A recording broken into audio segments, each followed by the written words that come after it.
É um cântico com base no Salmo 51 de Davi, não é?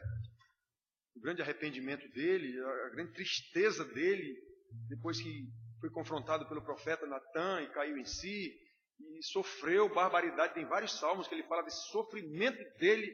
Não era remorso, não, era arrependimento por causa do pecado dele, sem a alegria da salvação, porque o pecado é a única coisa que existe que pode tirar a alegria da salvação é o pecado. E ele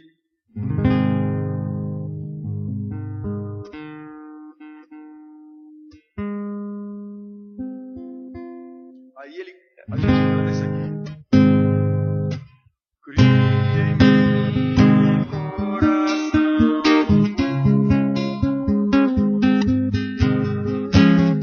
e renova-me, ó Senhor. Cria em mim coração e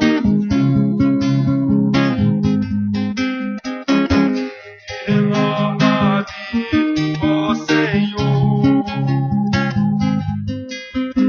Não me expulse da tua presença, nem retires teu Espírito de mim. Restitui-me a alegria da tua salvação. Te louvarei de coração. Então ensinarei aos transgressores, eles se converterão. Então ensinarei aos transgressores, eles se converterão. Livra-me da minha grande culpa, Senhor. Ó Deus da minha salvação, minha língua exaltará a tua justiça. Os teus louvores mostrarei. Não me expulses da tua presença, nem retires teu Espírito de mim. Restitui-me a alegria da tua salvação. E te louvarei de coração. Aleluia. A única coisa, irmãos, que pode nos tirar a alegria da salvação é o pecado. Circunstâncias não. Circunstâncias da própria vida, coisas ruins que este mundo pode nos proporcionar, isso não tira a alegria da salvação. Tira a alegria circunstancial, tira a alegria do momento, da situação. Eu já disse, não há como você estar diante de um filho morto num caixão, ou da mãe, ou de um parente muito próximo, ou de um amigo muito próximo, e você está alegre. Não existe isso. Mas essa alegria, essa tristeza é circunstancial. A alegria da salvação não se perde, a não ser pelo pecado. O pecado lhe tira a alegria da salvação. É isso que o salmista está pedindo aqui. Magnifiquemos ao Senhor, ao Rei que é digno de louvor, excelso, supremo e muito digno de louvor. Magnifiquemos ao Senhor, ao Rei que é digno de louvor, excelso, supremo, digno de louvor.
novamente uma oração de louvor a Deus.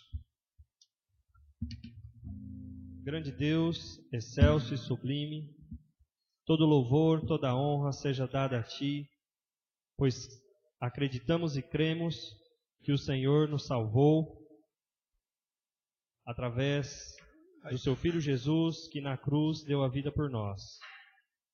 Louvamos o Teu nome, Senhor, não só nesse momento de cânticos, mas louvamos o Teu nome em nosso trabalho, louvamos o Teu nome no supermercado, louvamos o Teu nome no trânsito, para que possamos, ó Deus, mostrar o brilho de Cristo que em nós habita. Glória seja dada a Ti. Prepara, Senhor, os nossos corações para receber a Sua mensagem, para que possamos, ó Deus, compreendê-la e torná-las práticas ao Senhor, para que possamos honrar o Teu nome, para que não venhamos a pecar e perder a alegria da salvação. Em nome de Cristo nós oramos. Amém. Irmãos, abram suas Bíblias no Salmo 11.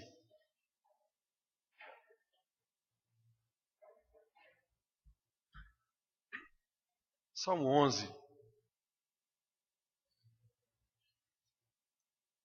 O presbítero Rick mandou uma mensagem para mim, e naquela mensagem ele até sugeriu: pastor, pregue sobre isso. Tinha a ver com fé. Aí eu respondi para ele: Rick, a pregação já está feita, a mensagem já está feita e trata desse assunto. Não exatamente aquilo que ele mandou para mim, mas da fé.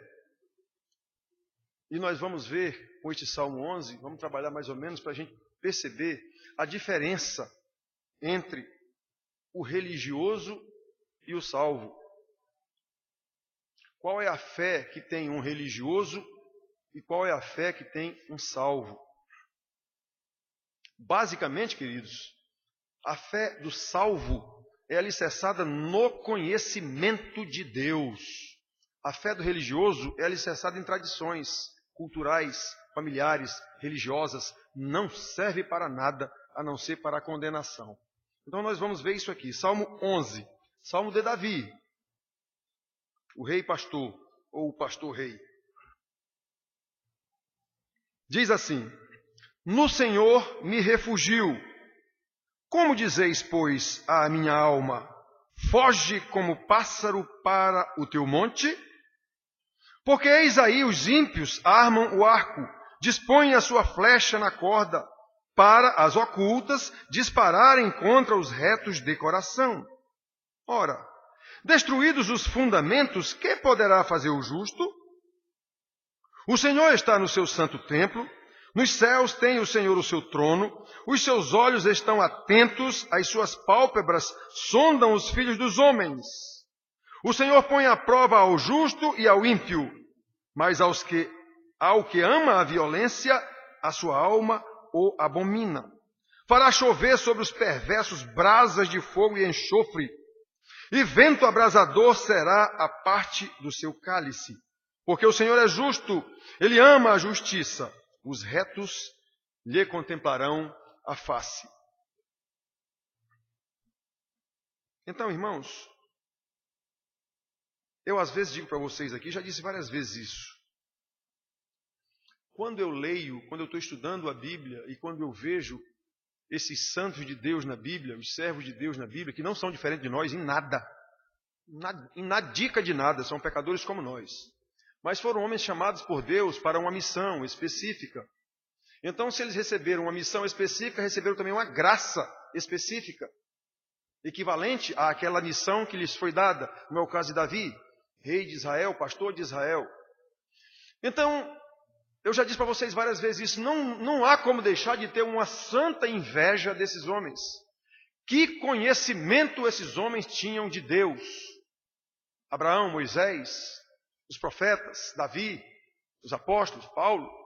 Que conhecimento esses homens tinham de Deus? E esse conhecimento foi Deus mesmo que deu a eles. Obviamente eles também buscaram pelo estudo. Então, meus filhos, esse conhecimento que esses homens demonstraram está claro na sua história e no que eles produziram em termos de escritura, está claro esse conhecimento através da sua fé inabalável. O que esses homens sofreram, Davi, por exemplo, que é o autor desse salmo, o que esse homem sofreu não é fácil. E ele o tempo todo dizendo, eu confio no meu Senhor. Lembra do Senhor, meu pastor? Cid Moreira declarou agora na morte do time aí, o Senhor é meu pastor e nada me faltará. Você sabe o que é isso? Ainda que eu ande pelo vale do sombra da morte, ainda que a morte esteja aqui bafejando na minha cara, nada temerei. Que era o que acontecia com Davi na ocasião, sendo perseguido por 3.000 homens escolhidos a dedo. Os melhores guerreiros do exército de Saul perseguiram Davi durante anos. E ele dizendo, me deito e logo durmo, porque sei que o Senhor cuida de mim. Isso no meio do deserto. Então, irmãos, que fé desses homens. E que diferença do que se chama fé hoje. Uma fé tão banalizada a ponto de ser transformada nas igrejas e na televisão em produto de consumo. Se compra e se vende fé. Uma fé tão leviana a ponto de as pessoas acharem que tem crédito diante de Deus, que tem direito ao reino de Deus. Essa semana passada eu tive a oportunidade de conversar com um irmão, dito irmão, que se achava poderoso, digamos assim, com poder sobre a salvação. Eu sou bom, eu tenho direito. Mais ou menos o que ele está querendo dizer é justiça própria. Justiça própria. Esse tipo de atitude, irmãos, claramente é fruto de uma religiosidade estéril e não da salvação. Isso não é fruto da salvação. Por isso que eu digo aqui, quando eu vejo uma pessoa com essas características, ela demonstra claramente isso, eu não tenho dúvida em dizer, essa pessoa não é salva. Eu digo isso com base na Bíblia, isso não é juízo de valor meu. Eu digo isso com base na Bíblia. Eu não estou vendo. Jesus não diz, pelos frutos os conhecereis. Que fruto é que ele está falando? A sua vida, a sua conduta, o seu agir, o seu falar. Então, esse tipo de religiosidade é fruto da falta, exatamente da falta de conhecimento de Deus. É fruto da falta de conhecimento da doutrina. Quando eu digo doutrina, estou falando na Bíblia toda. É fruto da ausência de Deus na vida destas pessoas.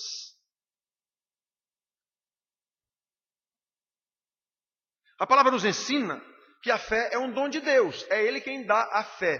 Fé não sou eu que resolvo ter fé. É Deus que me dá a fé. Eu apenas a exercito. É Deus quem dá. Está escrito em Efésios 2:8. Pela graça sois salvos mediante a fé. E isso não vem de vós. É dom de Deus. Qual é a dificuldade de entender esse versículo? Qual é a dificuldade de entender esse versículo? Você é salvo pela graça de Deus. E o meio dessa graça chegar a você é a fé. E isso não vem de você. É dom de Deus. Tanto a graça quanto a fé, quanto a salvação. Qual é a dificuldade de entender esse versículo? De achar que sou eu que me salvo, sou eu que tenho fé, sou eu que não sei o quê. Eu nada, eu dependo de Deus totalmente. É isso que é fé. Muito bem, irmãos. Como nós fomos criados à imagem e semelhança de Deus, eu tenho falado isso aqui em várias ocasiões. Então, nós pensamos, nós sentimos e nós agimos. É isso que quer dizer criado à imagem e semelhança de Deus. Todos os outros animais não pensam, nem têm vontade própria, digamos assim. Eles agem por instinto. Aquilo é colocado neles. Tudo que eles fazem está programado. Nós não. Nós pensamos, temos raciocínio, temos intelecto. Nós sentimos, temos emoções. E a partir daí, nós agimos, tomamos decisões para fazer isso ou aquilo. É nesse sentido que somos criados à imagem de Deus. O intelecto para que nós entendamos, no caso da pregação. O intelecto para que nós entendamos a pregação. O que é que esse homem está dizendo? Eu estou entendendo tudo. As emoções, Ele nos concedeu,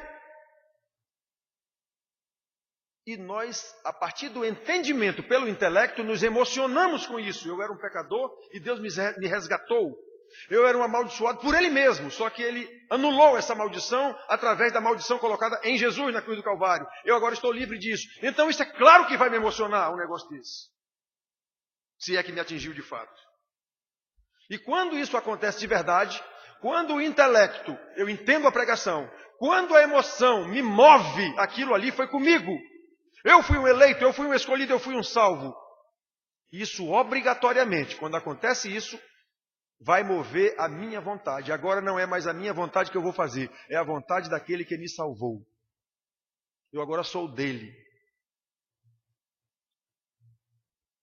E nesse sentido, a partir de então, nós desejaremos conhecê-lo cada vez mais, exatamente para poder fazer a vontade dele e não a minha. E para fazer a vontade dele, eu tenho que saber qual é a vontade dele. E para eu saber qual é a vontade dele, eu tenho que ler a palavra que ele deixou escrita. A sua vontade está revelada na palavra, a Bíblia. Não tem em outro lugar. As revelações extra-bíblicas, todas são falsas.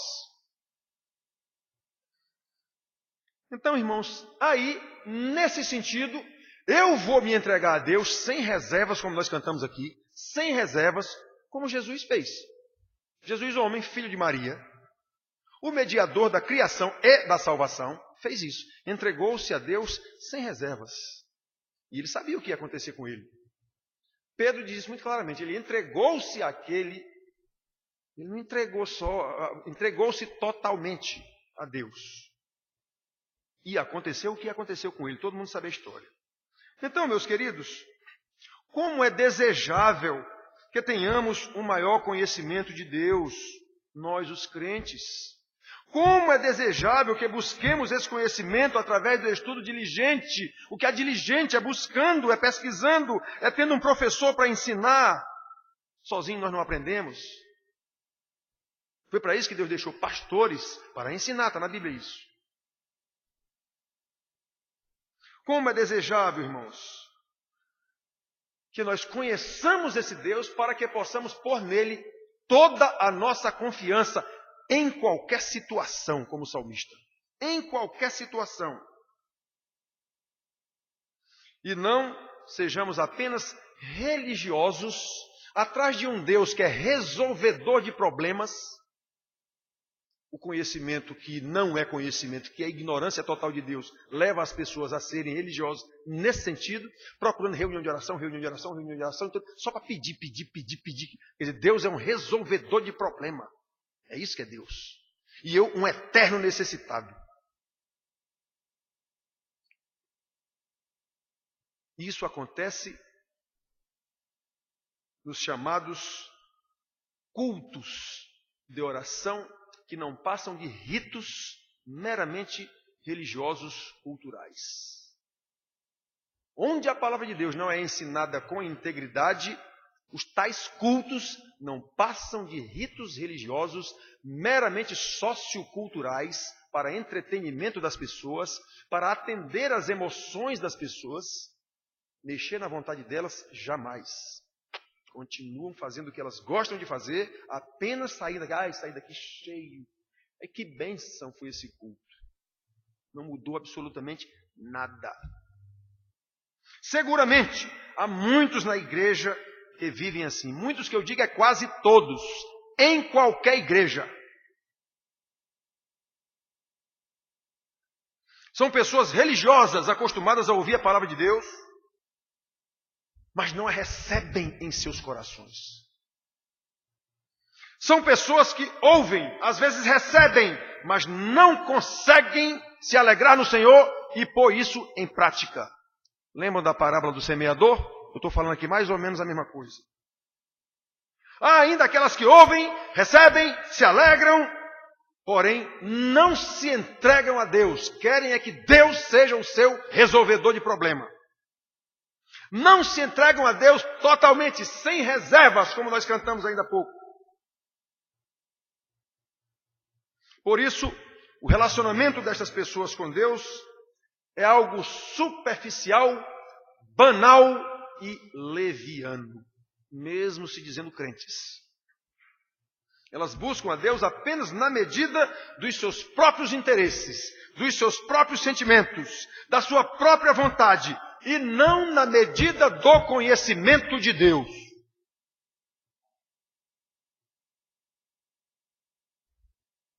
E não na medida daquilo que Deus requer delas com base no conhecimento da vontade de Deus. Não conhecem o seu Criador como o salmista Davi conhecia. Eu disse que inveja de Davi.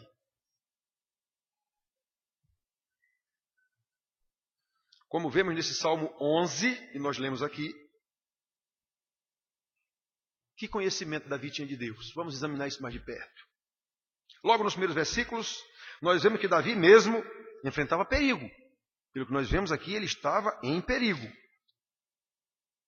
No Senhor me refugio. Ora, quem precisa de refúgio? Quem está em perigo. Se eu preciso de refúgio, é porque eu estou em perigo. No caso dele lá, talvez perseguido por um exército, ou quem está no deserto, que era comum nele lá, uma tempestade de areia, alguma coisa, eu preciso de refúgio. Lá vem um tsunami, ou sei lá o que, eu preciso de um refúgio. Então quem precisa de refúgio é porque está em perigo de morte iminente. É isso que quer dizer, eu preciso de um refúgio. Então ele está dizendo aqui, no Senhor me refugio. Só que, pelo que dá a entender aqui, havia alguém dialogando com ele. E ele já pergunta, como dizeis, pois, a minha alma, foge como um pássaro para o monte?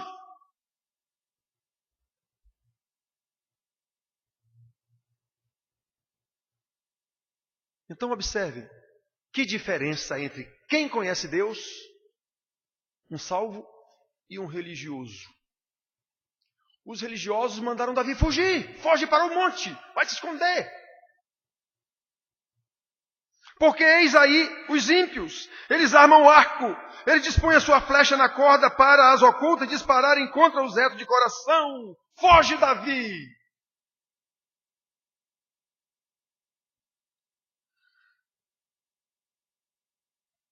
Observem que, pelo fato de Davi saber quem Deus era, quem era o seu Deus, o quanto esse Deus o amava e o guardava, ele sabia disso.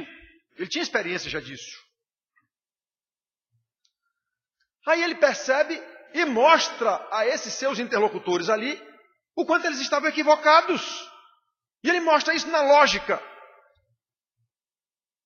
E até indignado com eles. E ele reage, verso 3. Ora, destruídos os fundamentos, que poderá fazer o justo? O que é que o salmista quis dizer com isso, irmãos?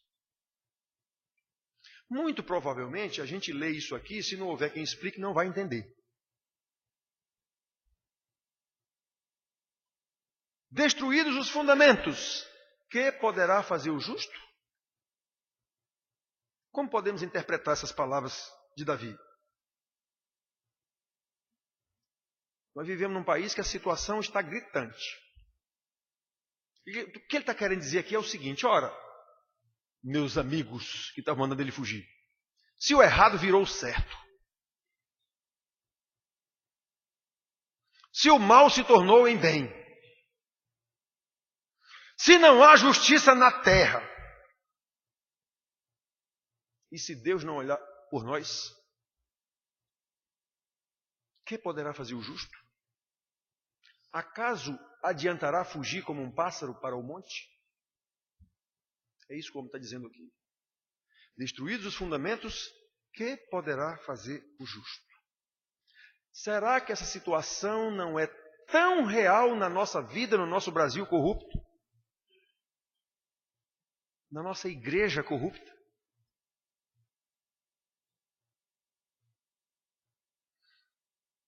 Será que a situação vivida por Davi naquela época não é tão rigorosamente atual? Diante do que vemos diariamente nos telejornais, a começar pelos poderes constituídos do nosso país, o errado não virou o certo? Aqueles que deveriam legislar em favor do povo, o fazem escandalosamente em proveito próprio, para favorecer a própria corrupção. Nós não vemos isso toda noite no Jornal Nacional, que é o jornal mais assistido. Nós não vemos isso todo dia em qualquer jornal. Está aí o nosso legislativo, quase a totalidade envolvida em corrupções e fazendo leis que os favoreçam, que favoreçam a sua corrupção. Não é isso que a gente vê. Destruídos os fundamentos, que poderá fazer o justo? Os que deveriam governar. Aliás, a palavra governar quer dizer exatamente isso. Quem está no governo envidar todos os seus melhores esforços para promover o bem-estar dos governados. É isso que quer dizer a palavra governar. É esse o conceito da palavra governar. Mas no Brasil, governar é sinônimo de roubar. É sinônimo de enriquecer desonestamente. Infelizmente, no Brasil, essa palavra governar quer dizer isso. Então, os que governam visando o seu bem-estar, o seu enriquecimento, e não o bem-estar do povo. Sugam todas as energias do povo através de impostos escorchantes, exatamente para roubarem. Quanto mais dinheiro, melhor para a gente roubar. E nós não vemos isso todo dia na televisão. Será que está diferente a nossa época, agora da época de Davi lá? Destruídos os fundamentos, quem poderá fazer o justo? O que é que nós podemos fazer? Sonegar impostos? É a única saída que os justos no Brasil têm, é sonegar imposto, senão ele quebra.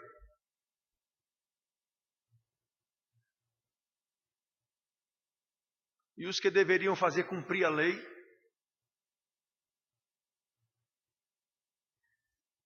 o judiciário, no sentido de proporcionar segurança ao povo, normalmente são subservientes ao governo, que é quem os coloca lá, ou a quem tem dinheiro para pagar eles. É isso que a gente vê também. Julgam e condenam injustamente os que não têm recursos. Ora, destruídos os fundamentos, que poderá fazer o justo? É isso que quer dizer essa pergunta do salmista. Adianta eu fugir? Para onde eu vou? O Paraguai? O Paraguai? Neste salmo, nós vemos que a vida física de Davi estava em risco, estava em perigo, ele precisava de refúgio. Pois bem, a nossa vida hoje está em risco do mesmo jeito, só que a vida espiritual. E até a vida física também. Qualquer trombadinha pode matar a gente na rua por causa do celular. De vez em quando a gente vê esse tipo de situação. Mas, o mais importante no nosso caso aqui é a vida espiritual. Preste atenção, meus queridos.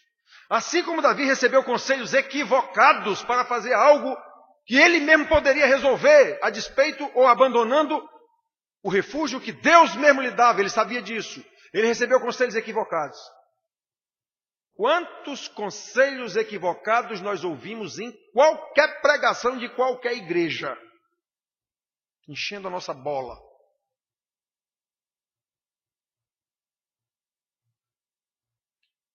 Pregações para confiar nos nossos próprios sentimentos. Ah, você é isso, você é o maior, você é não sei o quê, levando a sua autoestima. Você até cheiroso é. Lembra? Todo mundo é cheiroso, todo mundo é bonito. Ou seja, levando a sua autoestima.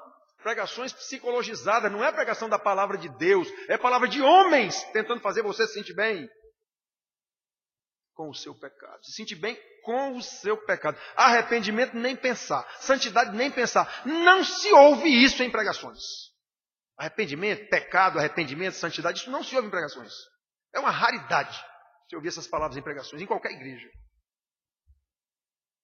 Pois é. Nós estamos ouvindo conselhos errados, como Davi ouviu um conselho errado e identificou na hora que ele estava errado esse conselho. Por quê? Porque eu conheço meu Deus.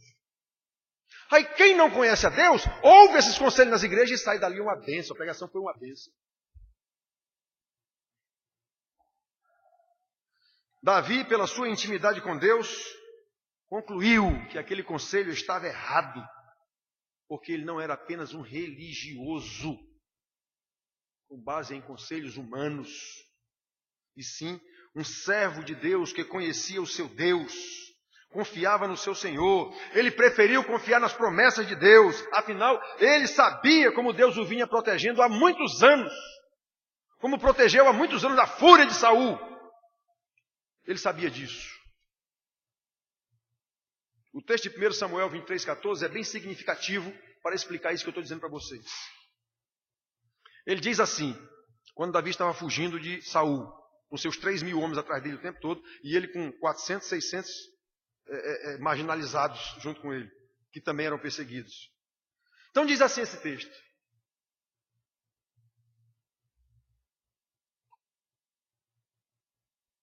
Primeiro Samuel 23,14.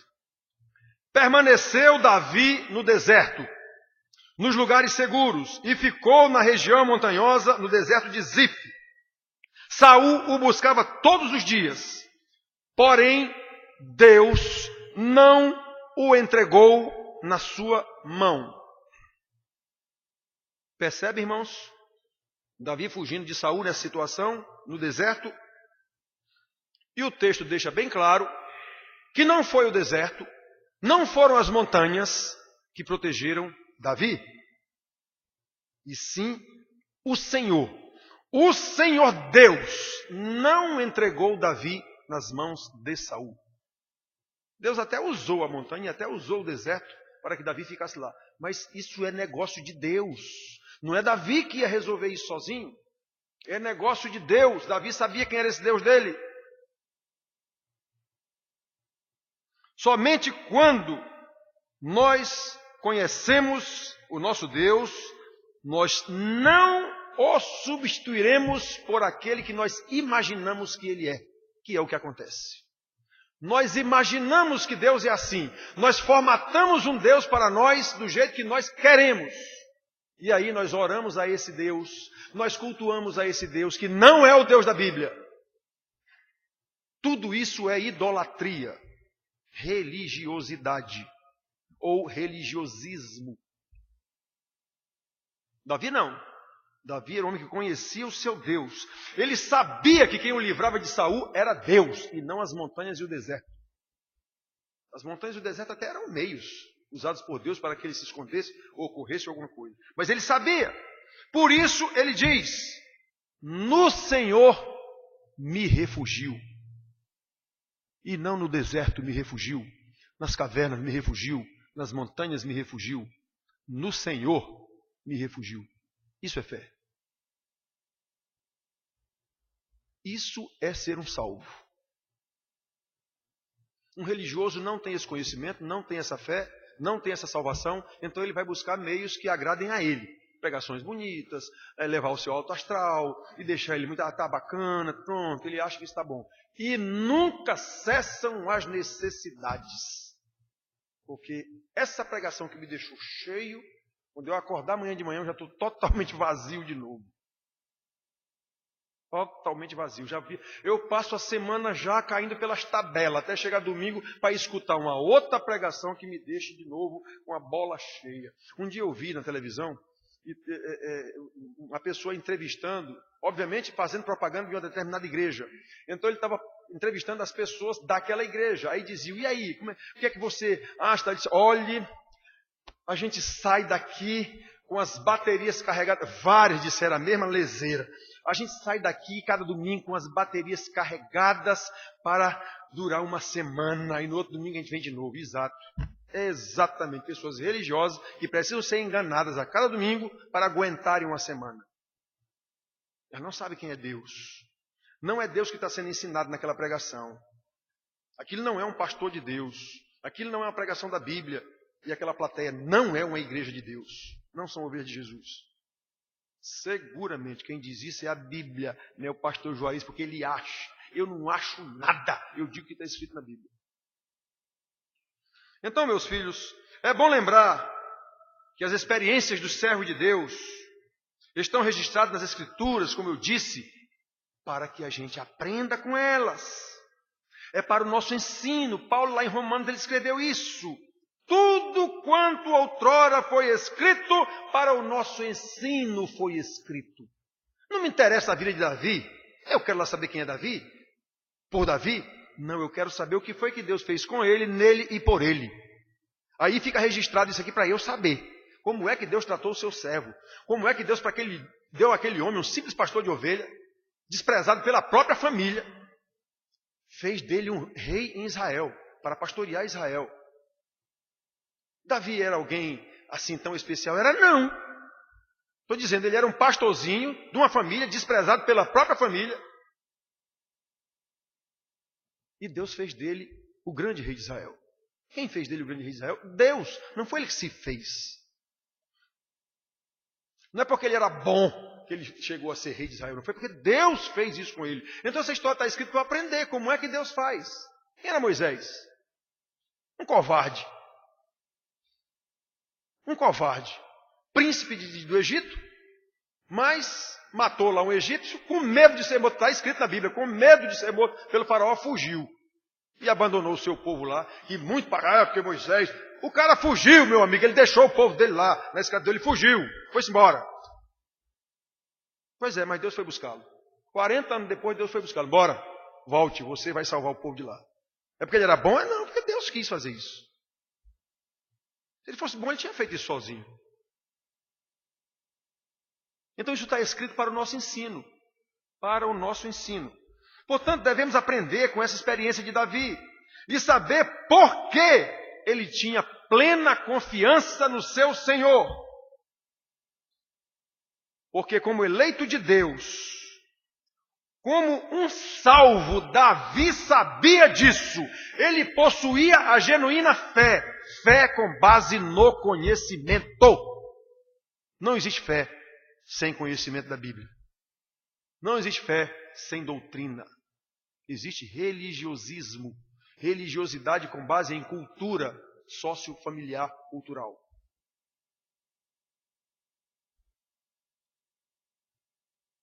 Era isso que proporcionava confiança total a Davi, a ponto dele dizer no versículo 4, o Senhor está no seu santo templo. Nos céus tem o Senhor seu trono. Os seus olhos estão atentos, as suas pálpebras sondam os filhos dos homens. O Senhor põe à prova o justo e o ímpio. Ele sabia disso. Não é eu não acho nada. Ele sabia. O Senhor põe à prova ao justo e ao ímpio, mas ao que ama a violência, a sua alma o abomina. Fará chover sobre os perversos brasas de fogo e enxofre. O vento abrasador será a parte do seu cálice. Ele sabia que Deus ia punir os ímpios que o perseguiam. Ele confiava totalmente nisso. Ele sabia que Deus ia protegê-lo. Ele era um salvo, um eleito de Deus. E sabia mais a promessa que Deus tinha feito a ele, como rei de Israel, como pastor. Ele sabia disso. Ele não achava, não, ele sabia.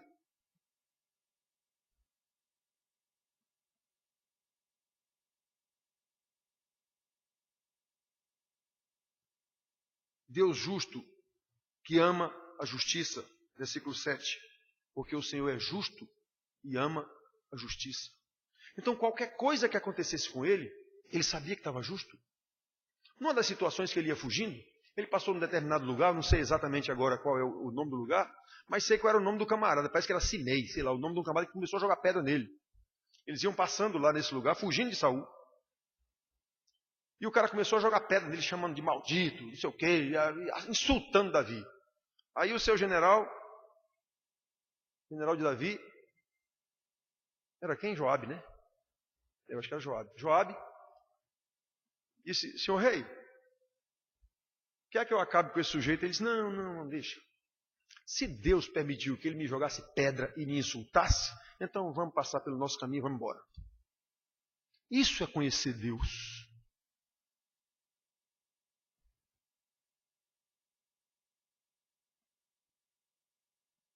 Deus justo que ama a justiça. Verso 7. Davi não confiava nos seus próprios sentimentos, nos seus achismos, baseado em dogmas religiosos, judaicos que fosse, de falsos sacerdotes, ou com base em falsos ensinos, como esses colegas que estavam lá com ele. Olha, foge para os montes, feito pássaro. Ele conhecia o Deus Todo-Poderoso. Irmãos, assim como Davi, mais do que seguir uma simples tradição religiosa, mais do que seguir pregações que não são bíblicas. Nós devemos conhecer o nosso Deus soberano. Nós devemos ter intimidade com Ele e confiar na sua providência. Salmo 25, versículo 14, está escrito: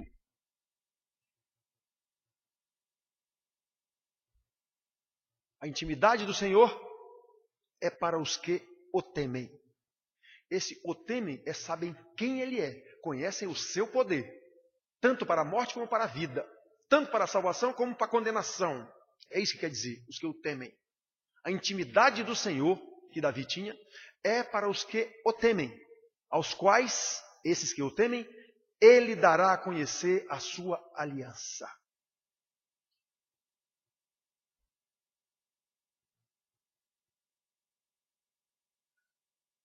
Davi confiava na providência do Senhor. Devemos ter em mente, queridos, que Deus sabe das nossas necessidades antes que digamos isso a Ele. Ele manda que a gente diga, Ele manda que a gente confesse, mas Ele já sabe. A Bíblia diz isso. Antes que a palavra nos chegue à boca, Ele já sabe. Deus é onisciente, não esqueçam disso. Ele já sabe. E nós temos que conhecer essas coisas. Porém, esse conhecimento também nos traz a certeza de que Deus, na sua sabedoria, nem sempre nos dá o que nós pedimos, mas nos dará o que necessitamos. Ele não nos dá as coisas de acordo com a nossa vontade, e sim com aquilo que Ele sabe que nós precisamos. Irmão, nós fazemos isso. Nossos filhos menores pedem um carro. Eu não posso, meu filho, lhe dar um carro. Nosso filho menor não pede uma moto. Eu não posso dar uma moto, meu filho. Eu tenho dinheiro, mas eu não posso. Você não pode ter uma moto. Então nós sabemos o que é isso. Para o menino desses aqui com 16 anos, ter uma moto é tudo, já pensou? As meninas vão ficar tudo de olho em mim, tudo doido para andar na minha garupa. Isso para ele, eu preciso, pai, de uma moto. Os outros colegas têm sim, mas os outros colegas não são crentes. O pai dos outros colegas não é crente, não são crentes. Você não pode ter uma moto. Pois é. Se nós fazemos isso, imagine Deus. Ele sabe o que nós precisamos. Não é o que nós queremos. O que é que Davi queria? Sossego. Eu quero é sossego. Mas não era isso que Deus queria para ele. Deus queria treiná-lo na dependência total de Deus, na confiança total de Deus. E isso, o homem passou anos sendo perseguido, e perseguição de morte, iminente a cada minuto. Para quê? Porque Deus queria fazê-lo um rei totalmente dependente da sua vontade, totalmente dependente do conhecimento de Deus. Isso é fé, nada menos do que isso.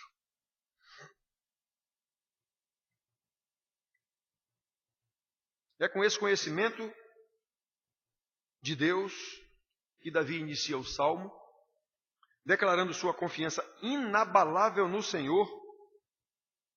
Versículo 1. No Senhor me refugio.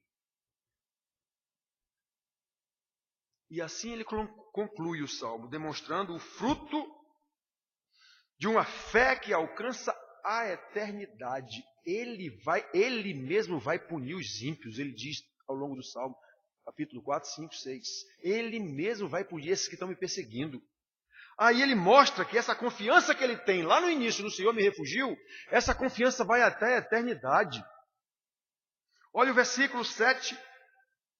Porque o Senhor é justo, Ele ama a justiça. Os justos lhe contemplarão a face.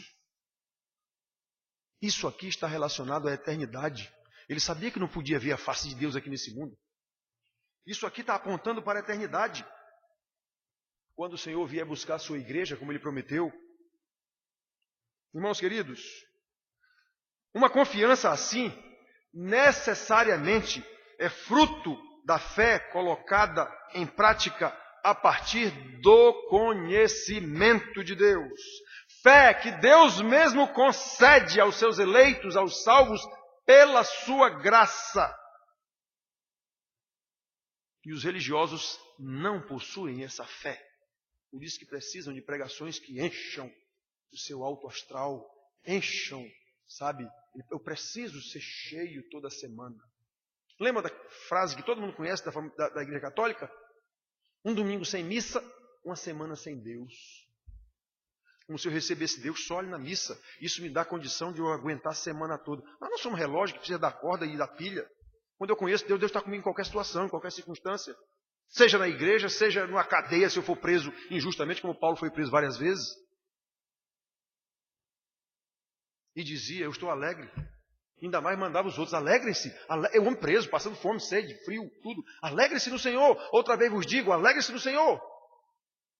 Já pensou que é um preso passando fome, frio, tudo dizer isso? Pois é. Então, meus filhos, todo aquele que recebe esta fé, lembram? Essa fé vem de Deus. A salvação vem de Deus. A graça é de Deus. Todo aquele que recebe esta fé vai buscar esse conhecimento, como o salmista Davi. Busca um relacionamento cada vez mais íntimo com o Senhor. Lembram? A intimidade do Senhor é para os que o temem, aos quais Ele dará a conhecer a sua aliança. A sua aliança está aqui na Bíblia, está na palavra. Pois é. Então, esses verdadeiramente salvos vão buscar esse conhecimento. E como é que se adquire esse conhecimento? Pelo estudo diligente da palavra de Deus. Não há outro jeito. E quantos estão interessados em estudar a palavra de Deus? Em qualquer igreja. Aqui tem pessoas mais velhas na igreja, como eu, que sabem, já passaram por vários lugares, por várias igrejas. Quantos nessas igrejas estão interessados em estudar a Bíblia? Não chega a 10%.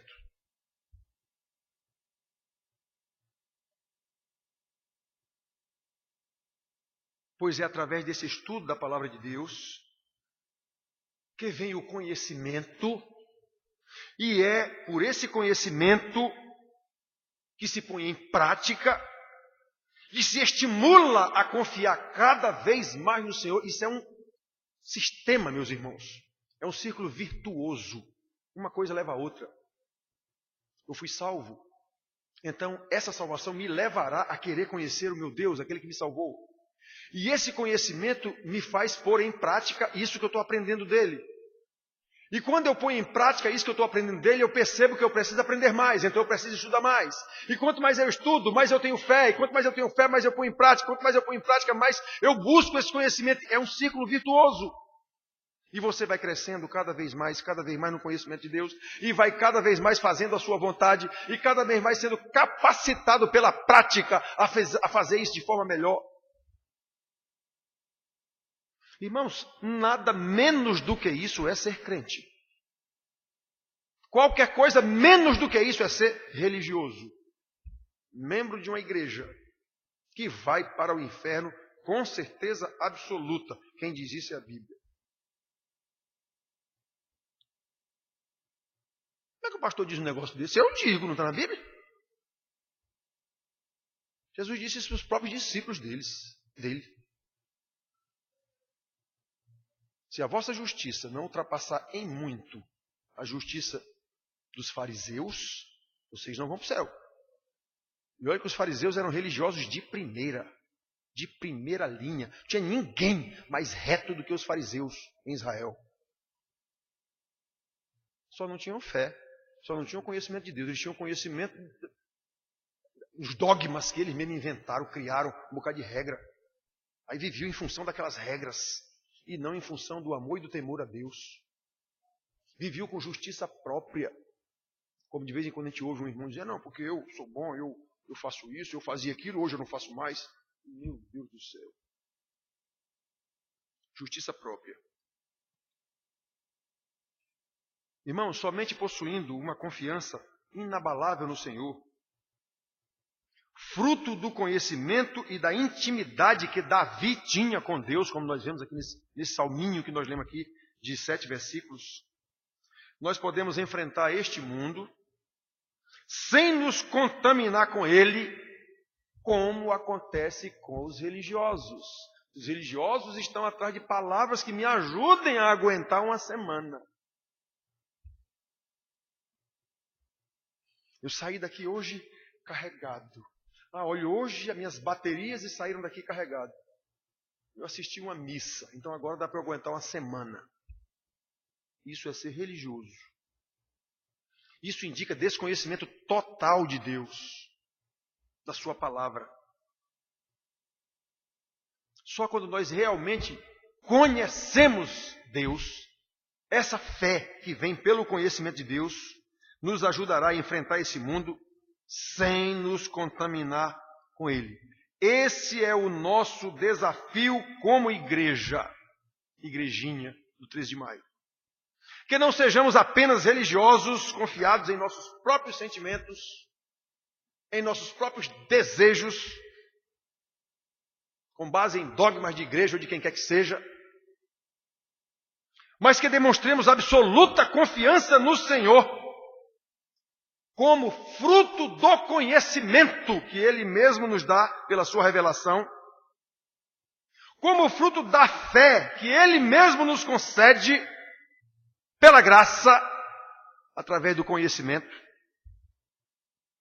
e assim demonstrar a glória de Deus em nossas vidas e através de nossas vidas, exatamente para louvor da sua glória. Que Deus nos abençoe. Amém.